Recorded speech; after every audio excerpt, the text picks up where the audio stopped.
So today, the President Barack Obama did meet the President-elect Donald Trump at the White House as that process of transition begins. Now, let me take you through what will happen in the next 2 months or so. The election of a U.S. president does not end on election day. So let's go to the first place. That is election day, where Americans, this time more than 128 million, went to the polls to elect their preferred candidates. And even though they did elect, they did choose their preferred candidate, they did not participate directly in electing the president. That brings me to who does the election. That is the Electoral College, a phenomenon that has been thorn in the flesh for many non-Americans. Electoral College, that is electors across the states who choose or cast a ballot for the presidential candidate that has managed to garner the most amount of votes in that particular state. Different states have different amounts, different numbers of those Electoral College votes. Now, in mid-November, there will be something called the certification, where each state's governor will officially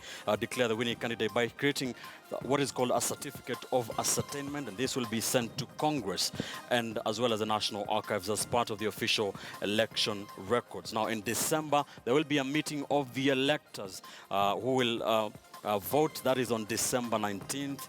The vice president, the results will be recorded and sent to the president, to the Senate, and the archivist, as well as the state election authorities. That is by December 28th. And still in December, this is in January. That is when there will be the announcement of those results by the vice president. Vice President, this time Joe Biden, will be in charge of that vote and will preside over the count of those votes by the Electoral College and announce the result. The president of the Senate will declare the winner, the president. That is Donald Trump. That is a formality, by the way, because this has already been done. Then this brings us to the final step. That is on January 20th, 2017. That will be the inauguration of Donald Trump as president and Mike Pence as vice president of the United States. This is an official ceremony that will be presided over by the Chief Justice of the Supreme Court.